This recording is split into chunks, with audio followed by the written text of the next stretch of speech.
Abelisi, Wiginade, Simenila, Ololoke, Seigneur, Jima. Alors, merci encore une fois pour votre cher public. Moi qui demande accès, vous étiez là pour la campagne. On va quand même se dire l'exclusivité. C'est un plaisir de vous avoir. Je remercie les organisateurs de ce festival qui représentent désormais un creuset important de rencontre pour célébrer la littérature et l'humanité. Ce soir, nous sommes avec le poète togolais Aïe Toussabi, que vous avez à ma droite. Aïe Toussabi est un poète qui vaut la peine d'être connu. J'espère que vous n'allez pas me démentir ce soir à la fin de cet entretien. Bonsoir. Vous êtes un jeune écrivain togolais. Vous êtes biologiste de formation et auteur de 6 ouvrages. Vous êtes également lauréat de nombreux prix, dont le prix de la Banque mondiale, et puis le premier prix de la Banque ouest africaine, la Banque africaine de développement à la base. Donc vous avez remporté les 2 prix. Vous êtes également distingué dans votre pays du titre d'officier de l'Ordre du Mérite national, ce qui n'est pas commun. Ça se porte toutes les fois. Alors, chapeau. Vous êtes également votre président recueil de poèmes, Chant de Sable, a décroché le prix France Euro 2018 et le prix Messan comme la Mouvement, qui est décerné justement dans le cadre du festival. Peut-être donc de retour à la maison. Alors je me tourne maintenant au public qui a eu l'occasion de faire votre connaissance. Je peux vous garantir que Aïe Toussabi, ici présent, est un poète dense. Il n'est pas tout de le dire. Et en le disant, je me fais l'écho de son éditeur qui a bien constaté que sa plume est mature. Et mon commentaire là-dessus, c'est aussi qu'il faut le constater, puisque Toussabi Aïe est un poète dont la maturité n'a pas attendu l'âge, comme vous paraphrasez correct. Nous allons donc parler aujourd'hui de votre recueil pour les beaux yeux du monde. Alors c'est un recueil avec lequel j'ai eu des discussions passionnantes et passionnées durant une semaine. Et c'est donc pour moi une satisfaction d'être avec l'auteur ce soir. Je ne vais pas vous demander d'expliquer l'ouvrage pour les beaux yeux du monde,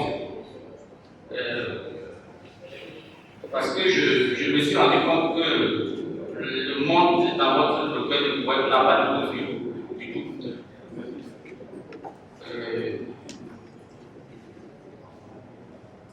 Pour les beaux yeux du monde, pour les beaux yeux, c'est une expression ironique en français. D'accord? Quand je dis que nous ne sommes pas ici pour vos beaux yeux,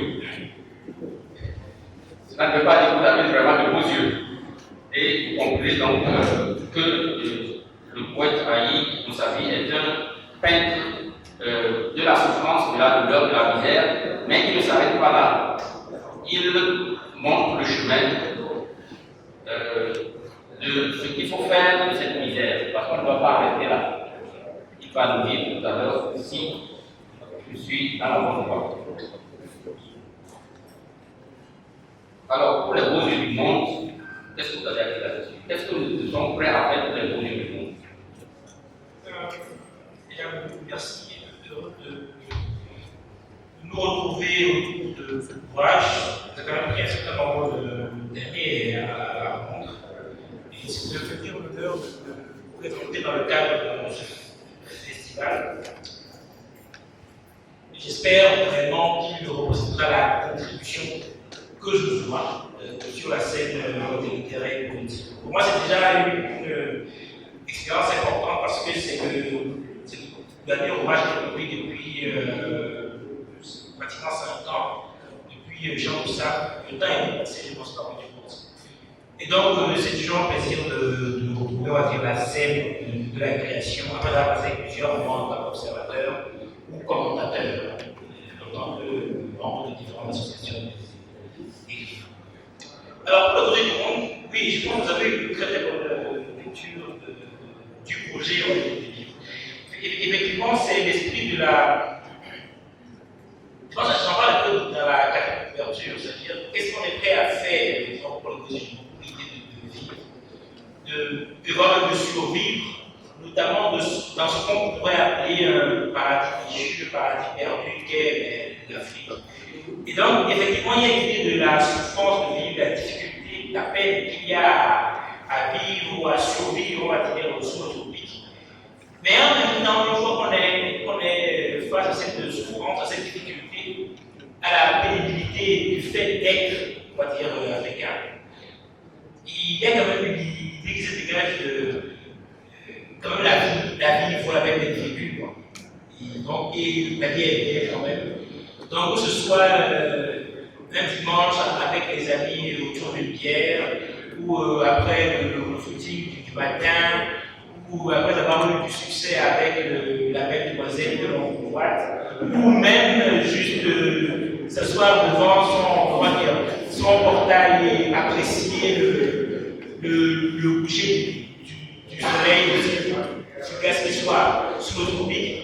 On se dit quand même, la vie vaut la peine d'être vécue, la vie est belle, et on va continuer quand même de se battre un jour de plus, un mois de plus, un an de plus, jusqu'à la retraite, ou jusqu'à la retraite permanente, c'est-à-dire, c'est comme on va tous. Donc, c'est un peu l'esprit, je dirais, de ce recueil. Et je ne voulais pas juste faire le travail, on va dire, mièvre, un peu de l'amour passionné, ou de ce transport lié à la beauté, ou autre chose, mais vraiment raconter le quotidien du Togolais moyen, comme j'aime souvent le dire, ou de l'Africain moyen en général. Et je trouvais qu'il était quand même un peu sérieux aussi dans la façon de dire cela, mais bien sûr avec la manière politique, et pour offrir une conversation intéressante entre nous, on va dire, entre compatriotes. D'accord, c'est un beau programme. Vous n'êtes pas un poète de la misère, de la souffrance, vous êtes aussi un poète de la vie. Et vous venez de démontrer. Votre écriture, en écriture, est marquée par ce qui frappe les yeux. Premièrement, quand on entre avec le texte, c'est l'ironie, la force de l'ironie. Et je peux vous garantir que Aïe Dosavi est un maître qui manie à la perfection l'ironie.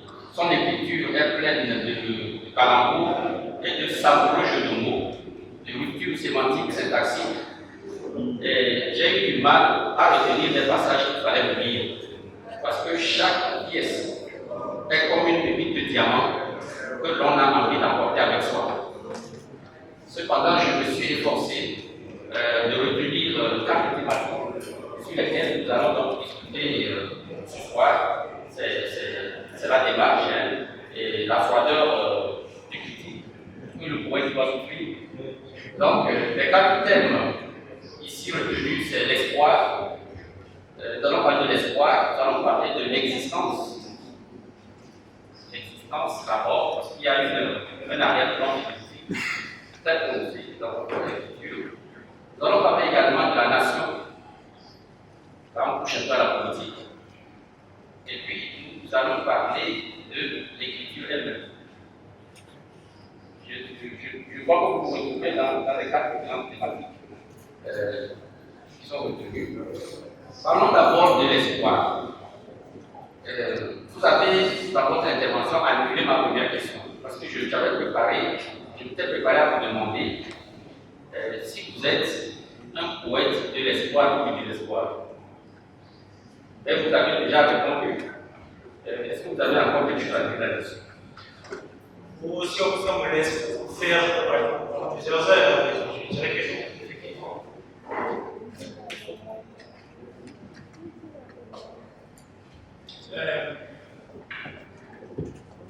Oui, je dirais clairement un poète de l'espoir, on va dire de l'espoir raisonné, de l'espoir de celui qui. De l'espoir malgré tout, ou comme dirait Césaire, de l'espoir tyrannique. Rémi Césaire, vous citez d'ailleurs un extrait dans votre ouvrage où il dit, dans le passage, il dit ma bouche. Oui, sur la bouche, on a la forme de bouche. Et ce qui m'a frappé, c'est que lui, il parle de désespoir. Il parle de désespoir. Et vous parlez d'espoir. Est-ce que c'est pour dire que l'espoir et le désespoir sont de deux facettes? Je crois que pour les. Il y a une douleur commune, je dirais, au peuple africain. Au peuple africain ou afro-descendant. Et il y a un impératif d'espoir, mais qui vient après les libérations de très longues ou trop longues litanies de souffrance. Et qui ne sera arrêté en réalité depuis l'époque de Césaire.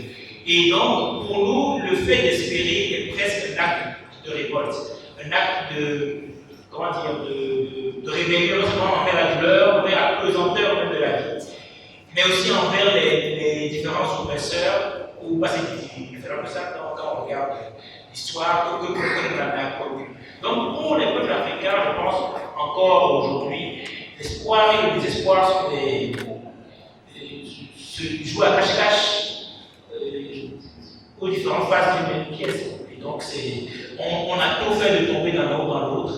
Et à la fin de la journée, il faut garder espoir parce que sinon, je ne continue plus. D'accord. Donc, il ne faut pas se laisser sombrer au plagio du désespoir. Quoi qu'il en soit, vous montrez à suffisance dans le texte que vous êtes la voix des sans-voix. Ça te fait voir. Pas autant que je voudrais, mais. Votre rapport avec Césaire est très clair. Et c'est un modèle pour toute une génération d'écrivains africains. Et dans votre texte, ça se sent. Même si parfois, ce n'est pas toujours avec des bonnes manières, parce que je renvoie à votre livret à la page 27, où on boit de l'alcool pour noyer les soucis. Donc, s'il faut avoir l'espoir, ça veut dire qu'on échoue. Si on ne peut pas prendre de l'alcool, ça veut dire qu'on a échoué à garder l'espoir. Alors oui, alcool. C'était sous la nuit.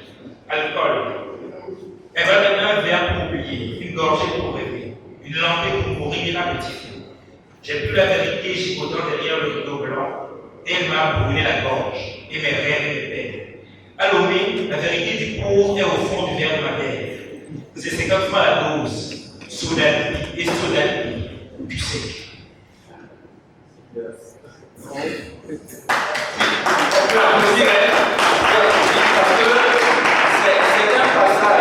c'est un passage merveilleux que j'avais retenu pour lire et de l'entendre dans la voix du poète, avec toute la passion, avec la laïcité, de l'entendre lire.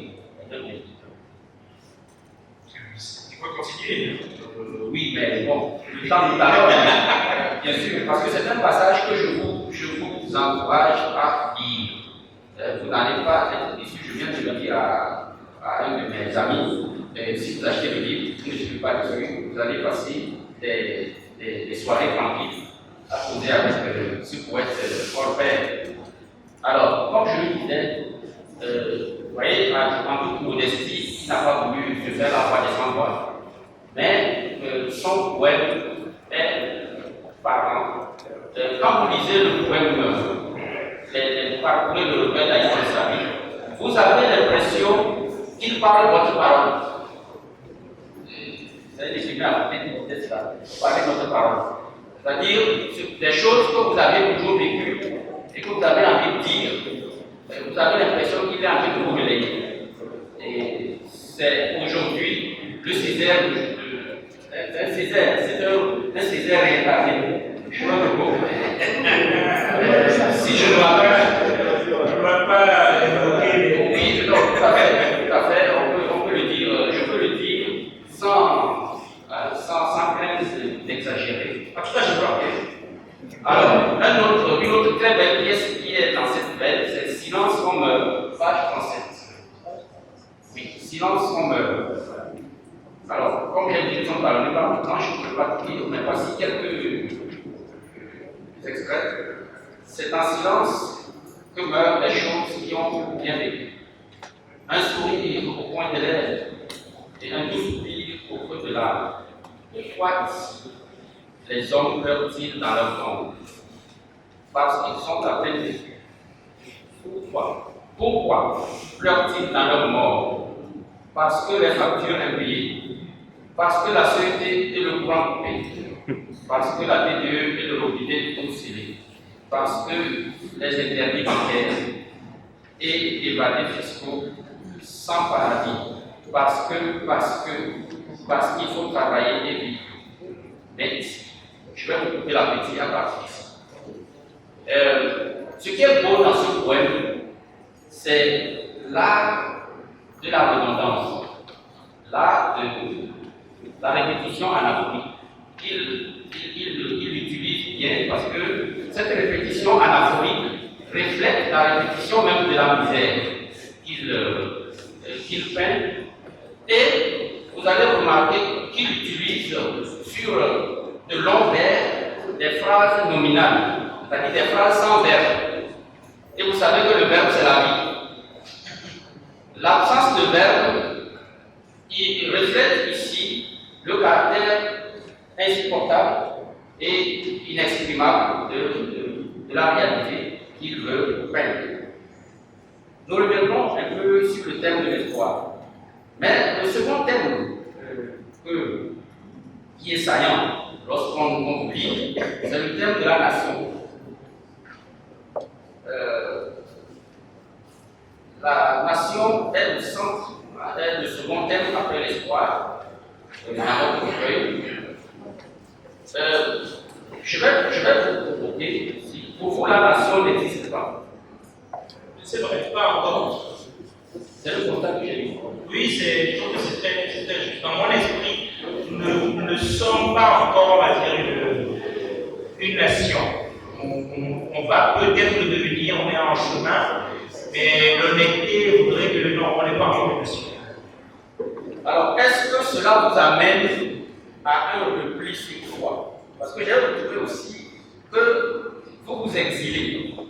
Ce n'est plus l'exil dont parle Aimé Césaire. Hein. L'exil d'Aimé Césaire est spatial. Je salue la présence aussi de Kossi parmi nous. L'exil est spatial, il en sait quelque chose, mais l'exil peut être aussi intérieur. Et donc l'exil que je vois, vous n'avez pas quitté la ville de Lomé, mais vous y vivez comme un exilé.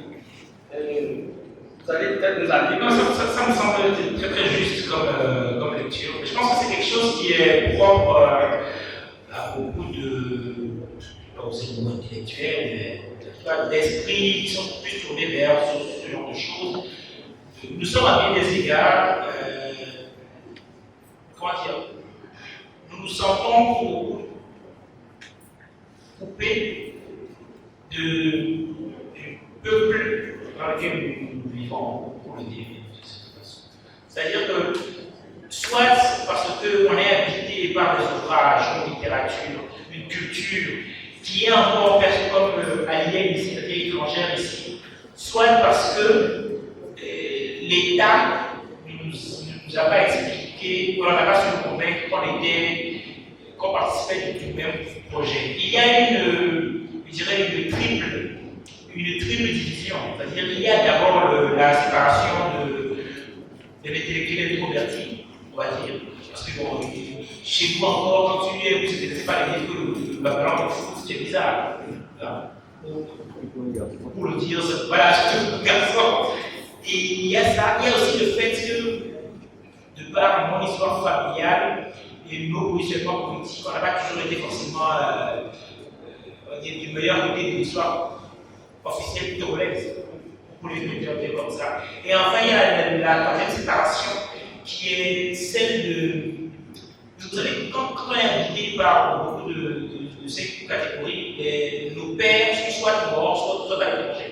C'est-à-dire quand tu entres plus encore, quand il y a plus de compétition avec Baudelaire, Césaire ou je sais pas, Tolstoy par exemple, tu n'as pas beaucoup de compagnie quand tu circules dans le monde. Donc ça crée une espèce ça crée l'impératif d'habiter une maison intérieure que l'on nourrit. Et c'est Anas qui disait dans cette beauté autour de nous que le rêve et l'imagination l'empêchaient de faire. C'est-à-dire on rêvait un milieu meilleur, on rêvait une compagnie meilleure, et ça nous enfermait dans un intérieur. Mais maintenant, ça nous séparait un peu de l'environnement. De façon un peu maladroite, c'est comme ça que je décrirais cette espèce de triple divorce que nous avons pour des raisons diverses avec le pays normal. De toute façon, en vous lisant, on a une expérience tragique de la nation congolaise vers une licence de drame. Il y a un passé qui le sujet.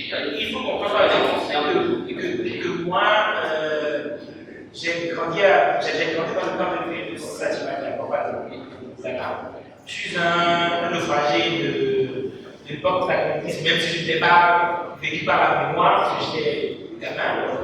Mais ces genre de choses habitent notre mémoire collective, parce que ma mère est de l'air.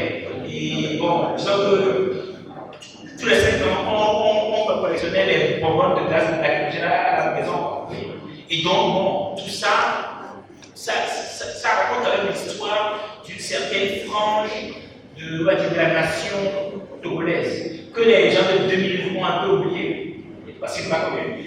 Mais je pense qu'il est intéressant de faire aussi la digestion de ces épisodes. Oui, mais monsieur, vous savez, ce qui est frappant chez nous, c'est que le passé, le présent rejoint plus le passé.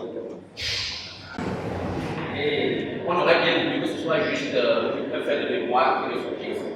Mais il y a une sorte de queue de scorpion là, qui se mord la queue, le serpent qui se mord la queue, et qui revient sans cesse. Je n'en veux pour preuve que la page 27, Marchand mourant.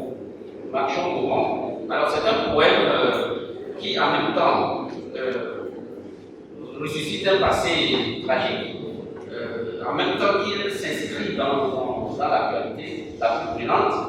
Et on dit camarade, vous voyez, camarade déjà c'est un terme qui n'est plus d'actualité, qui est galvaudé, mais pour réactualité, camarade vivant, camarade marchand, la ville Calice attend notre offrande au-delà au-delà de notre offrande, sur l'autel plutôt, par la vie, par la mort.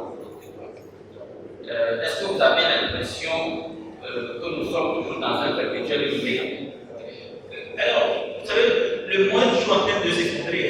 Et on est presque toujours en train de mourir. Quelqu'un, quelque part, meurt. Et donc, en fait, dire que tous les hommes vont mourir, comme dit mon père, un de ceux qui John Martin, et voilà, Morgolis, c'est-à-dire tout homme doit mourir, c'est rien de nouveau.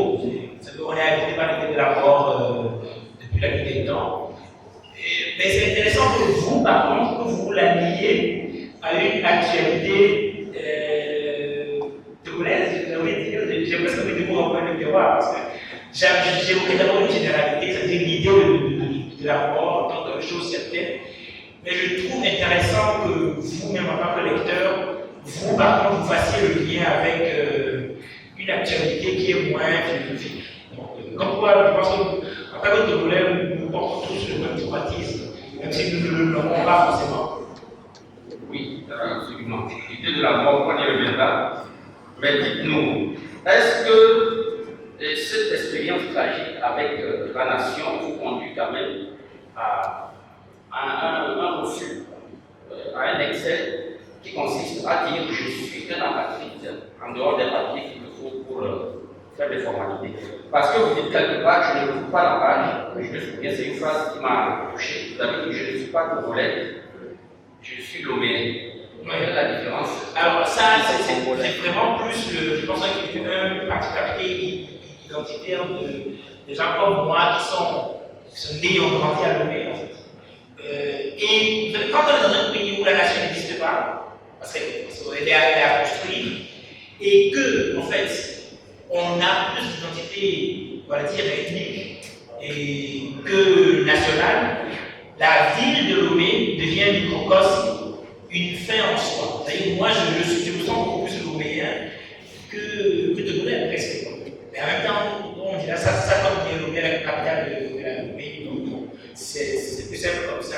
Mais je pense qu'il y a vraiment une très forte identité qui est en train de se monter dans la ville de Lomé en tant qu'espace, c'est quand même aujourd'hui 1,8 million d'habitants. Et donc, il y a une identité de Lomé qui se crée, même la langue que l'on parle, ce n'est pas de menace, ce n'est pas élevé, c'est un créole aujourd'hui, que j'appelle le Lomé, personnellement, et qui cimente quelque chose qui après donne le lac, donne le ton au reste du pays. Dans une très grande mesure, le Togo se mesure à Lomé. Dans une très grande mesure. Et l'essentiel de la vie culturelle importante de notre pays se joue à Lomé. Pour le meilleur ou pour le pire. C'est ça la réalité. Et aussi, et c'est ça qui est intéressant, le fait que plusieurs d'entre nous soyons nés dans l'espace Lomé, ayant partagé par la langue commune là, ce créole-là, une langue commune, a créé une identité qui transcende un peu nos tribalismes de naissance. C'est-à-dire que c'est Lomé à ce de merveilleux que, moi par exemple, un jeune gain peut draguer une jeune carrière du peu qui la trouve belle. Et ça crée, et c'est important aussi, ça crée déjà un terreau pour une grande conversation, on va dire, internationale qu'on devrait avoir. Et donc, c'est quelque chose d'assez merveilleux, je trouve, le fait qu'on puisse faire communauté dans ce creuset commun-là qui est Lomé. Même s'il y a encore de petites déclivages plus ou moins invisibles d'un côté ou de l'autre de la lune de mer, c'est encore le développement. C'est un problème quand même de créer cet enclos spatial-là autour de la capitale et puis tourner le dos à la nation. Ils disent pas l'église quand même. Oui, bon, je pense que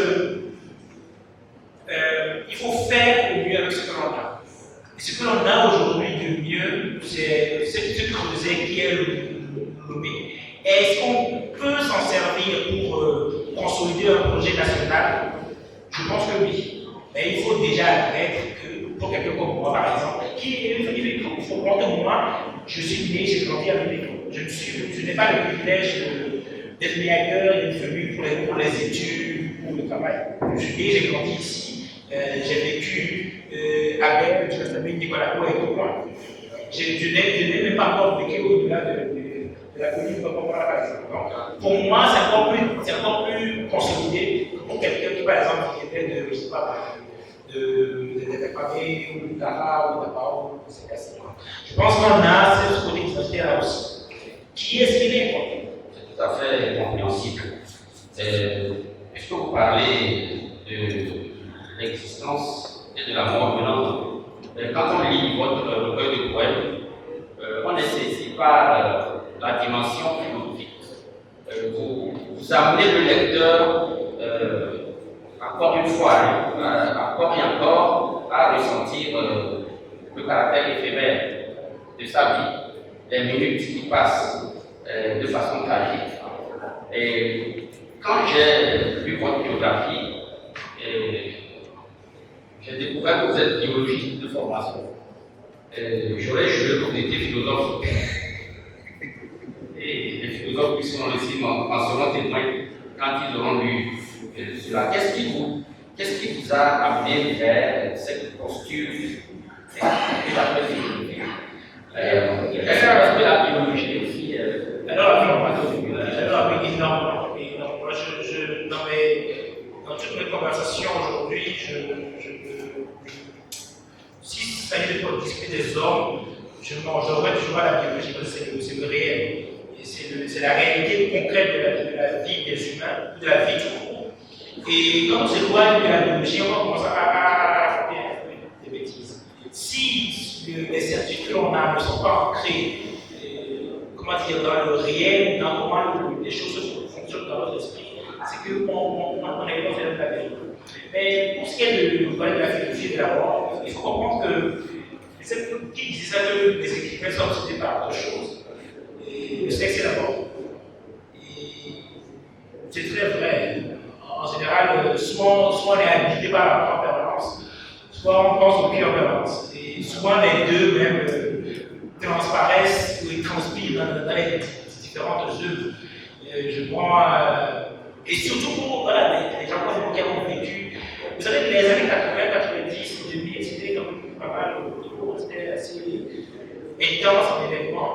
Et pour quelqu'un qui a été stagiaire pendant plusieurs mois au CHU de Rouen, je crois que c'est la mort, je l'ai conjugué de très près. Et le CHU a quelque chose de magique, au sens de magie ordinaire de Rossi.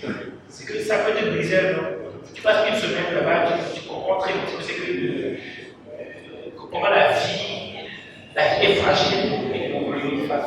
Et ça te marque une écriture. Moi, j'ai fait 8 mois au CHU. Tout point, ça m'a laissé des souvenirs. Très peu de choses me font pleurer dans la vie, mais je me rappelle une fois, j'ai pensé au CHU. Je tombais à l'arbre. Et ça, c'est quelque chose qui transparaît rapidement dans son écriture. Et en même temps, ça te fait dire aussi que la vie est précieuse. Donc il ne faut pas perdre du temps, il faut en profiter, il faut créer, produire et conquérir l'argent, le pays ou les femmes, en fonction de vos différentes inclinaisons. Je vais dire le temps, nous allons sérieusement, nous allons on a 5 minutes de cet entretien et on va donner au public, on va donner la parole au public pour ce partage qui ne doit pas être une masturbation à 2 heures. Alors, comment vous avez considéré votre vocation de biologiste et à l'écriture dès qu'on se J'ai toujours été écrivain, on va dire. J'ai choisi la biologie plus par égo, et plus parce que je voulais me prouver un peu que j'étais capable de faire des sciences. Mais en même temps, ça m'a formé parce que ça m'a donné le sens de la rigueur, du sérieux de la réflexion, qui manque souvent, j'ai l'impression, aux gens qui ne font pas de sciences. J'ai dit tout à l'heure que vous aimez les jeux de mots, et vos jeux de mots sont très savoureux. Dans le poème Lomé, Love Me, vous avez fait un jeu de mots en faisant, enfin, dans Lomé, il y a Love Me.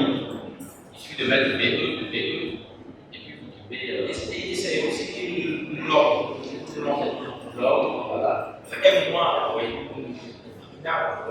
Donc le travail sur la langue et la philosophie est très savoureux, très raffiné dans mon poème. On peut vraiment les recommander comme œuvre d'étude. Pour ça, là, je crois que ma casquette d'enseignant. Et ce serait très bien qu'on puisse avoir le programme développé comme celui-ci. Je dirais juste un bref passage, page 114, et puis après on peut y aller. Alors, page 114. Mon pays est près sur la carte. Une parenthèse entre deux éléphants, quelque part sur la côte d'Afrique. Ma nation avait comme nombril d'enfants. Ma nation était l'arc-en-ciel créné de maïs et de manipales.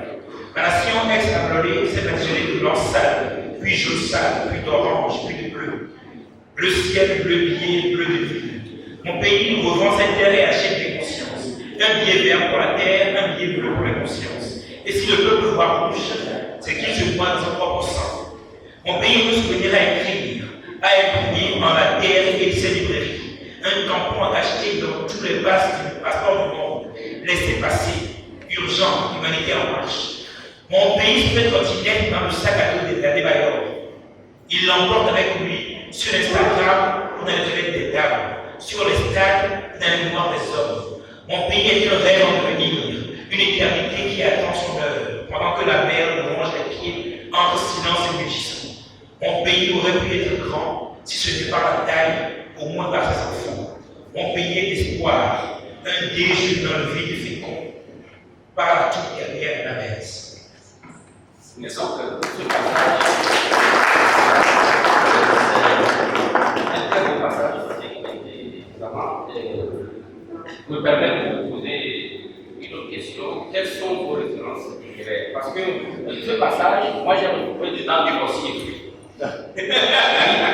Et puis, dans votre texte, vous citez, je trouve, Bélabello, à la page 65. C'est un très beau poème, une très belle pièce qu'il consacre à la grande cantatrice anglaise. Et cela m'a amené un peu à comprendre pourquoi il parle d'espoir. J'ai pensé un peu à un phénomène d'intertextualité. Quand vous regardez la musique congolaise, le thème principal de la musique congolaise, c'est l'espoir. Aujourd'hui, oui, aujourd'hui, non, justement, quand on chante dès le lendemain, d'ailleurs, ça veut dire que le présent n'est pas bon. Mais je pense que oui. Quand on remet toujours son bonheur à demain, ça veut dire aussi qu'aujourd'hui, on n'est pas satisfait de Et donc, pour cet espoir que l'on chante, il y a une question qui avait été posée à aussi Philo du jour. On demandait pourquoi le gouvernement tente sur Bélabello. Il a dit c'est pas devoir de le voir. Oui, mais quand on regarde chez Bélabello, le thème de l'espoir est absent. Elle chante plutôt l'amour et la grandeur. Et juste après, l'espoir a envahi la littérature. Cela veut dire qu'on a cessé de rêver. Pour qu'on a cessé de rêver, on commence à rêver. Moi, je me souviens d'être un peu en faux avec comment elle s'appelle, ces chansons très belles, qui peut-être même est l'essence plutôt de l'espoir, tel que nous le consommons ici, c'est les way de mer. Et je vous ferai tout un passe en évoquant le ton de cette chanson qui n'est pas mélodieux, qui n'est pas qui est voilà. On sent toute la pénibilité, la douleur de vivre, mais on espère quand même que demain sera meilleur. Bien rapidement, quelles sont vos références littéraires? Quelles sont vos références littéraires? Ok. La musique, Césaire, évidemment, Dostoïevski, du côté des Russes, c'est peut-être le plus grand romancier de tous les temps. Oui, c'est mon opinion. Hein. C'est un bon aussi, même si ce n'est pas le premier que je l'aime bien. Baudelaire aussi. Donc, un trio comme ça, je dirais. Si je devais en citer que trois, Césaire, Baudelaire et Dostoïevski. Après, parmi les vivants, évidemment, j'ai beaucoup d'affection pour Anas Kadwa, qui m'a beaucoup écrit, même si je pense que c'est, en termes d'écriture, et Fuit aussi, même si c'est du roman, j'adore cette écriture. Fuit, c'est une sorte de page, qui est quelque part, qu'on ne touche pas. Et je citerai peut-être un dernier, mais plutôt du côté des Amériques, je citerai Neruda, parce que pas Neruda. Après, le Panthéon, il n'est pas assez établi en fonction de ce que l'on lit, mais spontanément comme ça, c'est ce que je citerai.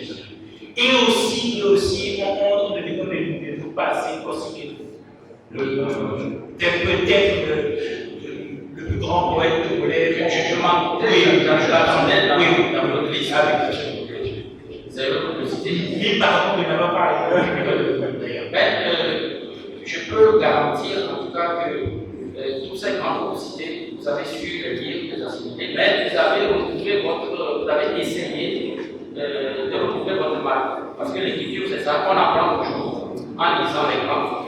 Mais pour devenir écrivain, il les mettre, et c'est ça mal. Je t'avouerai que Vous y êtes arrivé parce que quand on lit, on a l'impression, c'est vrai, votre texte est parcouru d'intertextes très bien travaillés, mais que vous avez essayé d'en faire votre propre marque de fabrique.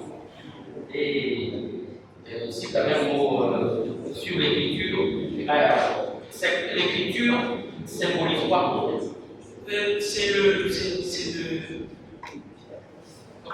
C'est l'idée qui parle de puissance et de volonté puissante. Je pense qu'écrire, le fait de créer, c'est une fin en soi. C'est-à-dire, en tant qu'humain, on veut créer. Autant qu'on veut procréer d'ailleurs.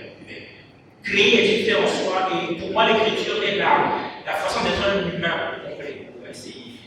Certains font de la sculpture, d'autres construisent des voitures, des avions. Nous, on écrit. Et c'est une fin en soi. Je dirais fin, F-I-N, et fin, F-A-I-N. C'est les deux. C'est un besoin, et d'enseigner cette finalité qu'on poursuit tout le temps. Ça, au fond, de façon cognitive, écrire, c'est une respiration, c'est un besoin. Merci, Maï Moussapi. Nous allons à présent laisser pour un partage de ouvert. Nous allons recevoir l'intervention par vague de droit. Merci de rassonner encore à la table pour la présentation. S'il vous plaît, soyez concis, précis dans les questions. Merci.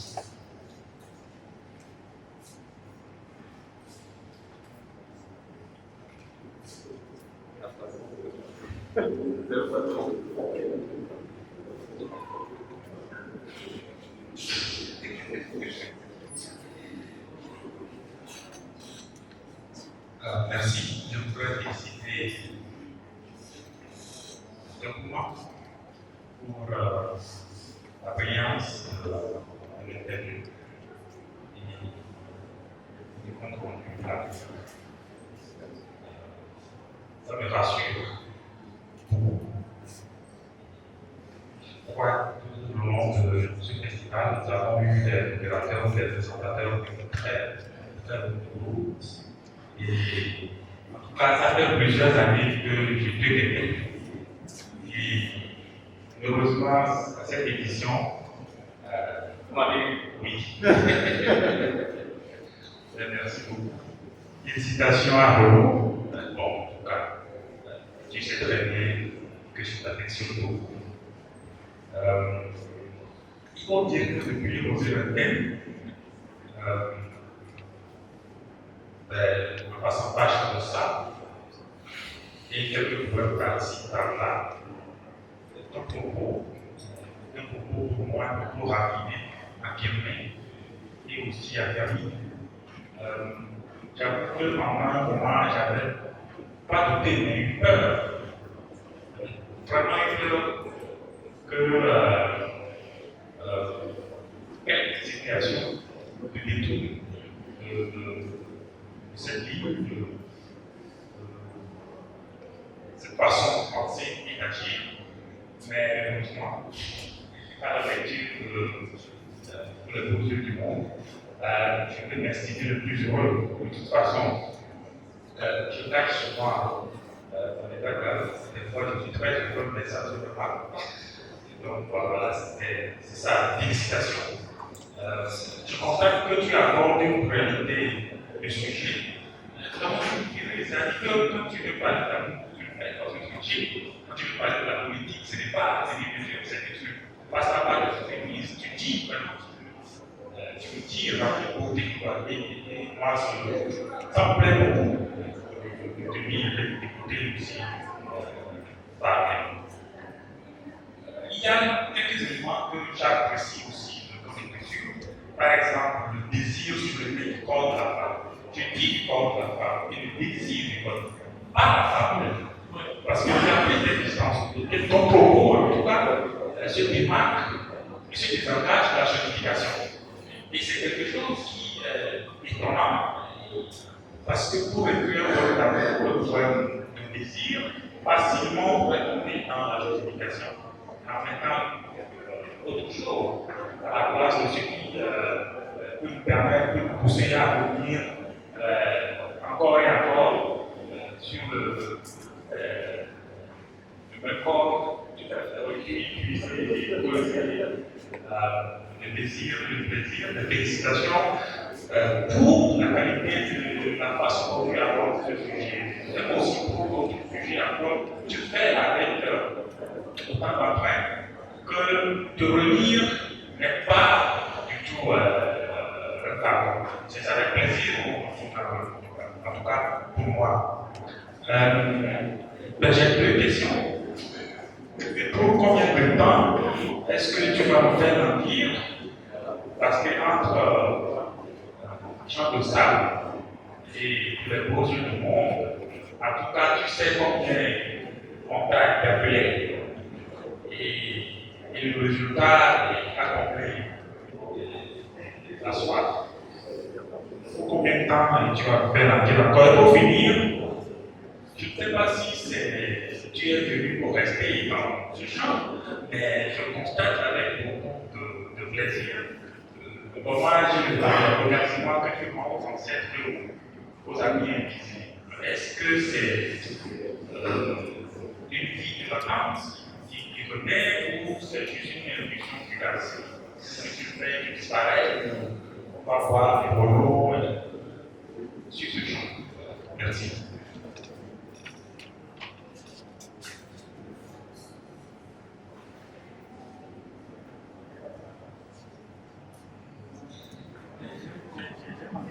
Bien, bonsoir. Moi, je m'appelle Sidou. Merci pour la présentation de rapport au nom pour ce que tu as écrit. Moi, j'aimerais lire quelque chose qui n'est pas de toi, vite fait. C'est de Carpech Tonia, espèce de recueil pour de mienne. Que la rage de vivre soit haute en nous. Nous habitons des vies en vacances qui ne s'habitent plus. Voguant de désir en désir, d'incertitude en incertitude.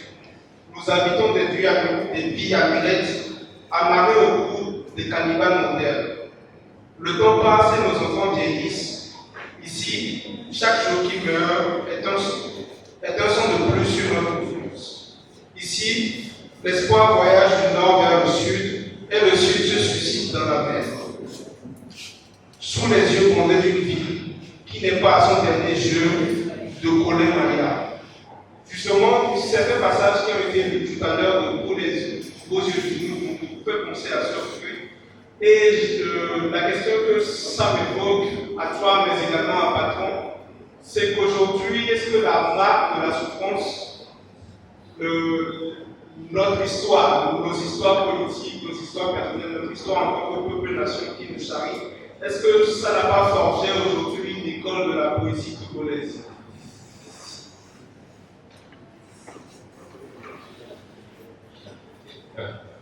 C'est à nous. Première question. Est-ce qu'on peut dire que pour les beaux yeux du monde est une ode à la résilience du paternalisme? Deuxième question. Diriez-vous, Renaud Dessané, que la misère est le destin de l'Afrique? Merci.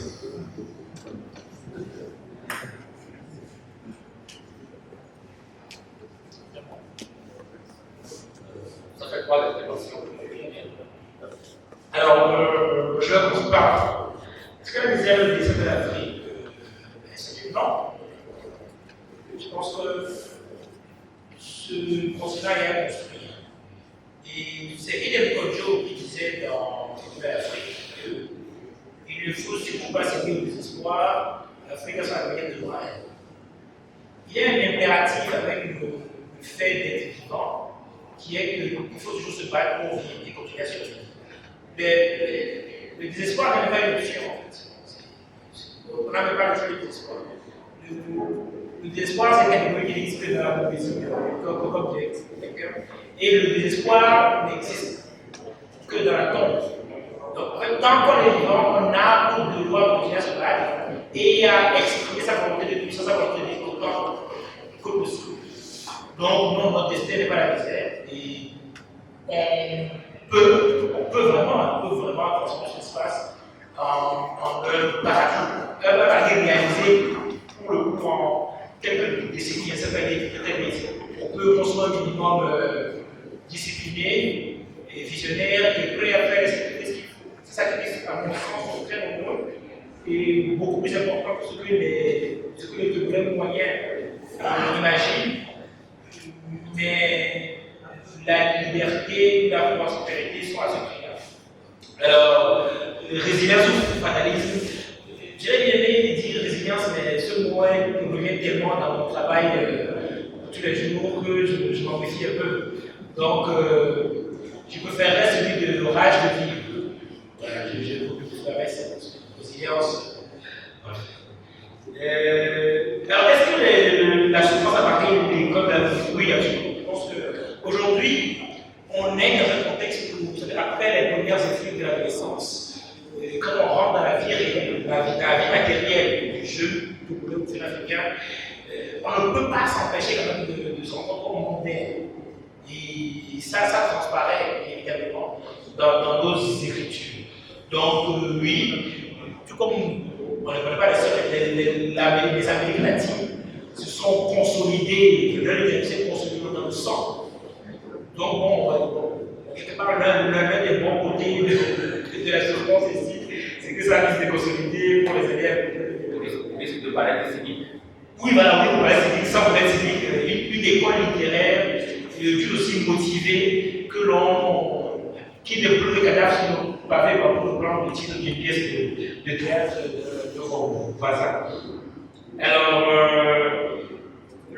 la question des ancêtres, je pense que je suis, comme je dis, moi, une bonne partie de mon rapport au vivant, de mon rapport à la vie, à la survie, est venue non pas de la philosophie, non pas de Nietzsche, mais vraiment de la biologie. Quand on dit la biologie, c'est la biologie évolutionniste et le grand combat permanent qui a été la vie, la survie pour tous les êtres vivants de cette terre, on comprend que la vie est un combat et la survie est un impératif. Et on est inévitablement les dépositaires des ancêtres. Et donc, je suis arrivé en faisant je suis un matérialiste, effectivement. Je suis proche de Marx que de Rousseau. Je ne suis pas vraiment mystique. Mais je suis revenu, on va dire, une espèce de spiritualité intellectualisée par la compréhension du fait que nous sommes les héritiers de nos ancêtres.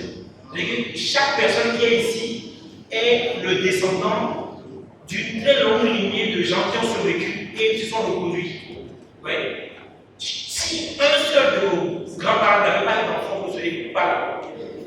Et donc, quand on comprend qu'on est le descendant de par son ADN, d'une lignée ininterrompue de milliers de gens qui sont battus, ont survécu, on revient un peu à une espèce de en disant les ancêtres sont parmi nous, nous portons nos ancêtres, non pas si c'était sur nos épaules ou dans nos âmes, en tout cas de notre code génétique. Et pour moi, c'est une façon qui va me réconcilier, moi, de la spiritualité africaine avec ma formation plus matérialisée scientifique. Donc, nous avons de retour à la spiritualité, c'est pas le mot, par la science.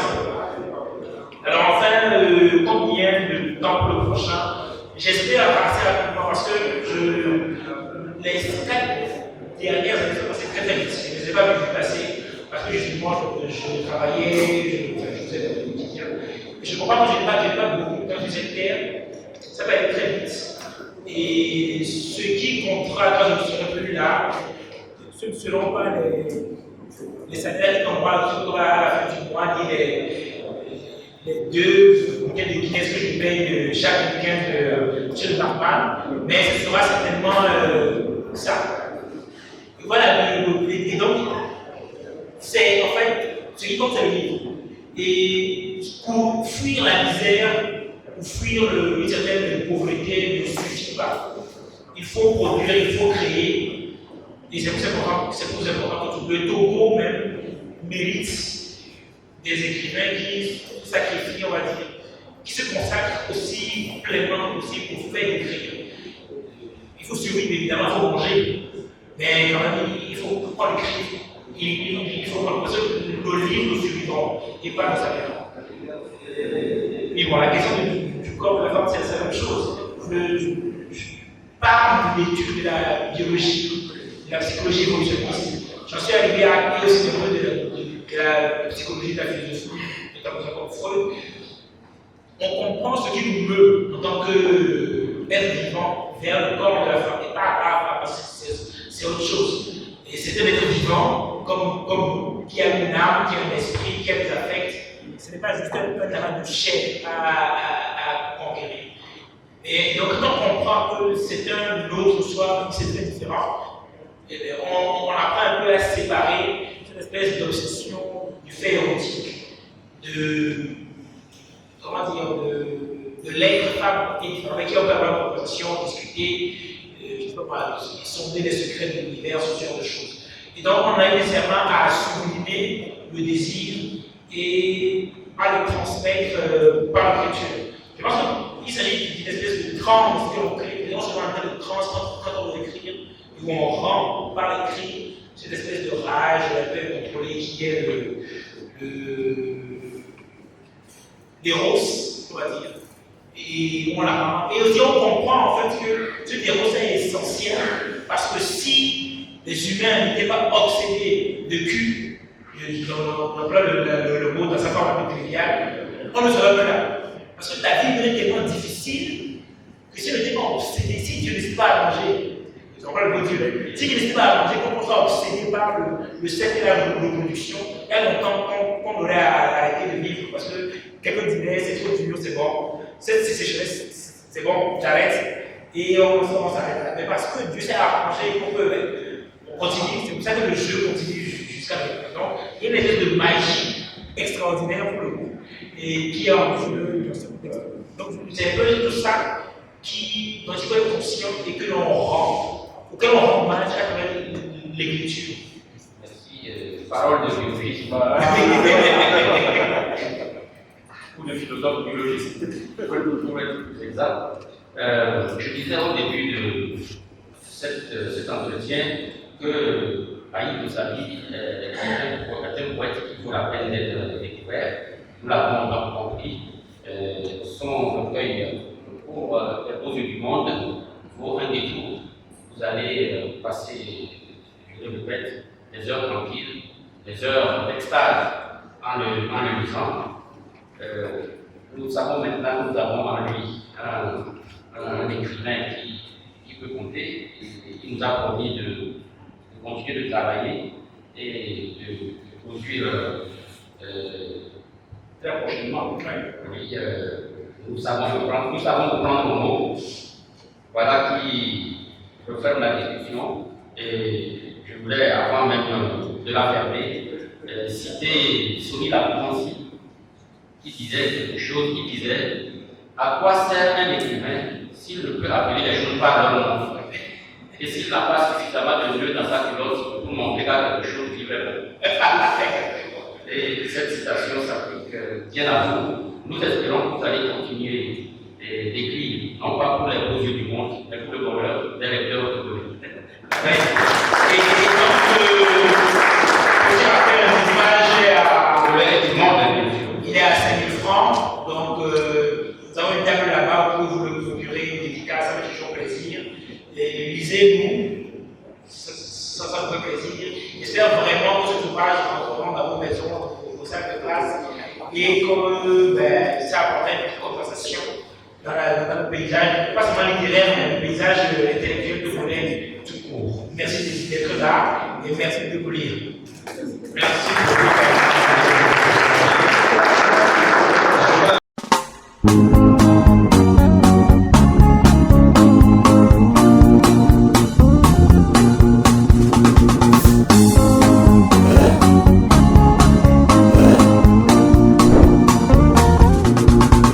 Abel ici, Begenade, Simenela, Ololoke, Seigneur,